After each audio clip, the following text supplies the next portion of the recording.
What's going on, guys? Welcome back to the channel. My name is Nick Theriot, and I'm on video number 8 I filmed today, so I'm just gonna apologize now for the energy. But today I got a new video for you guys where we're gonna be talking about why clients win with our agency. So if you don't know what I do, I run a Facebook ads agency.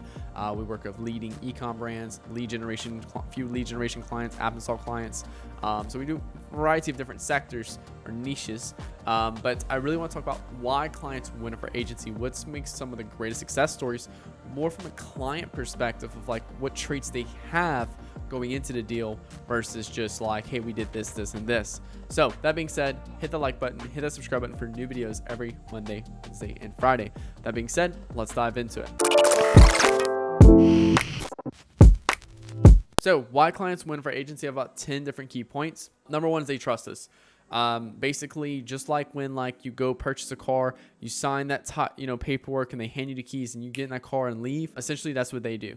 When they hand us the keys to the ads manager, they don't touch it. They don't ask any questions or anything like that. They just trust our process. And we build that trust by showing them case studies.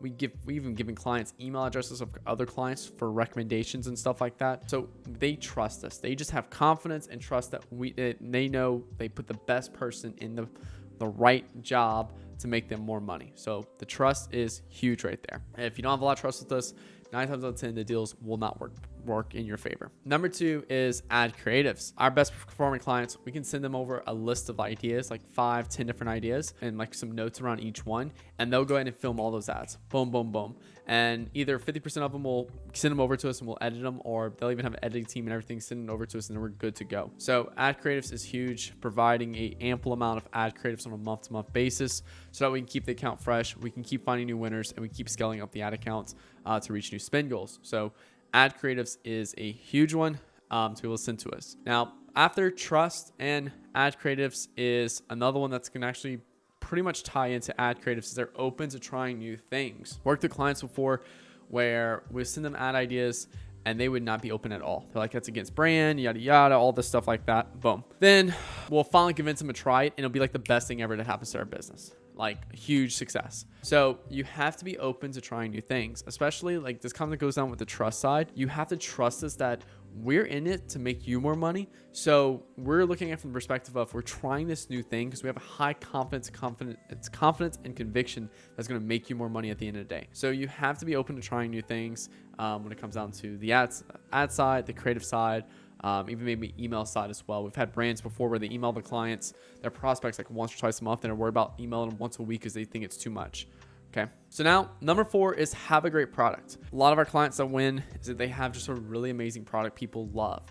That's our offer. Essentially, I look at offer as like your product. What are you offering people in exchange for their money? So they have a really great offer, and that makes huge deal for us. Like one of our clients are spending $13,000 a day right now, and ad spend. They have an amazing offer. This amazing offer allows them to scale really high.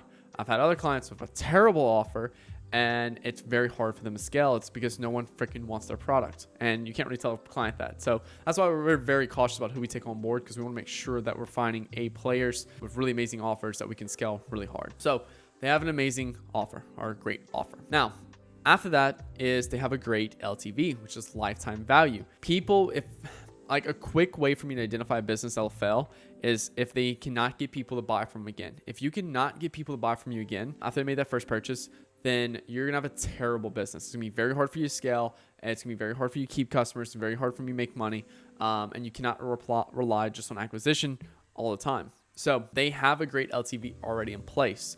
They already have customers coming back to purchase more, whether it's because they're launching new products or because it's like a supplement brand where they keep wanting that same supplement over and over because it's just a really great supplement. So have a great LTV. Now, the next one is have great shipping. Look, my personal consumer habits is if you have terrible shipping, I'll never shop from you again. Okay. I literally was a customer for a particular brand.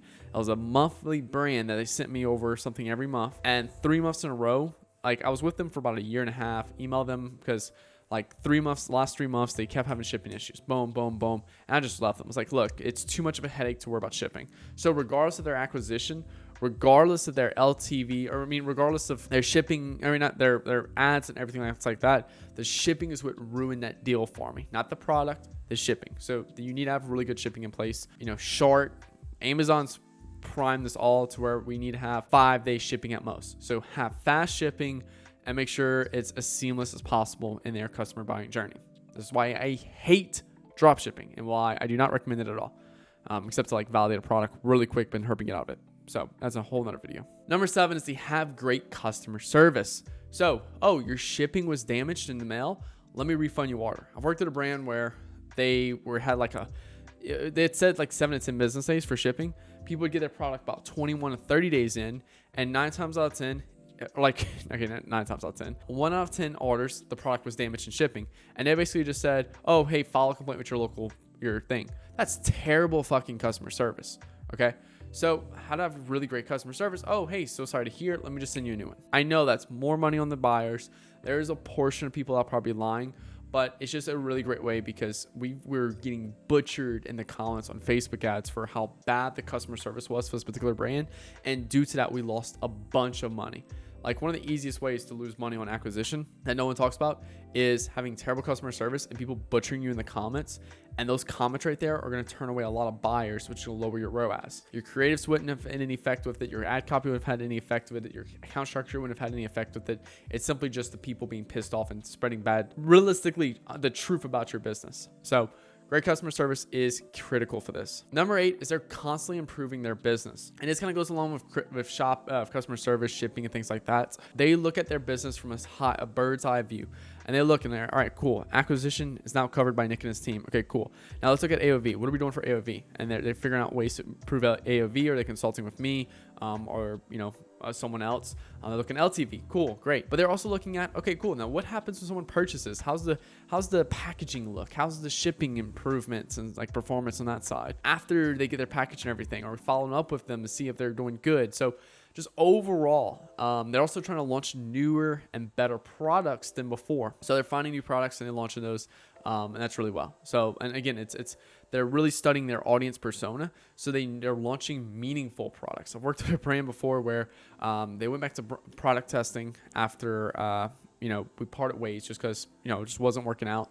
And they went back to product testing and they started launching products that had no affiliation with their customer avatar. So I was like, okay, well, I understand their products are just struggling. Now, number 9 is they make database decisions. This is something that I've seen working with clients that just didn't work out, was because they're emotionally driven. Okay. We look at things on a weekly basis. We look at things on a monthly basis. We make decisions on what ads to run based off what data it gives us, Facebook gives us. And we've had clients before that want to spend 5 to 10x more on a particular ad due to the fact that they created it and they were emotionally attached to that ad and had high believability that their ad was better than all of our ads, even though Facebook was showing us way worse results than any of the other ads in the account. So they're emotionally attached to that ad. We've had clients that are superly emotionally attached to their branding and would not want to try anything else. And even when we tried other things out behind their back, and yes, we definitely don't recommend it.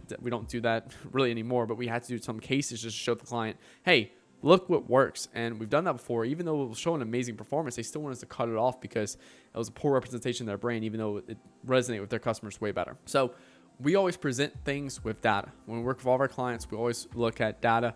Data is huge. And we want to work with clients that make data-based decisions. And all of our clients that do make data-based decisions are 10 times more successful than clients that are emotionally attached.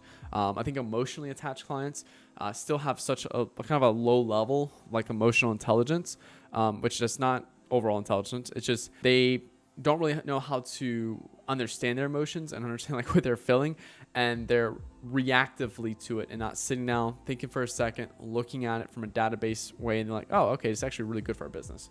They just immediately start freaking out, and then they don't actually sit there and look at the data to see what it really tells us. Number 10 is good inventory. If you're constantly running out of inventory, it's hard for us to scale. We're working with this one particular brand where they crushed an amazing month in November. They had like $1 million plus in November, and December, guess what? They did like $200,000 a month.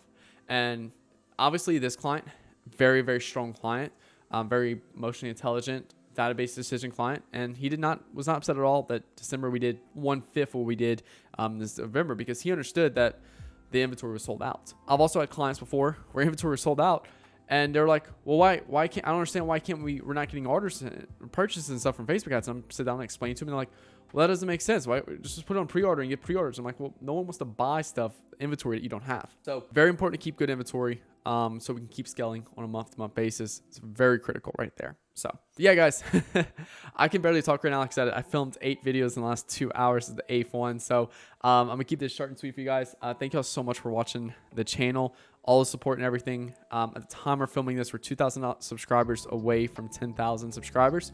So I really appreciate you guys if you subscribe to the channel.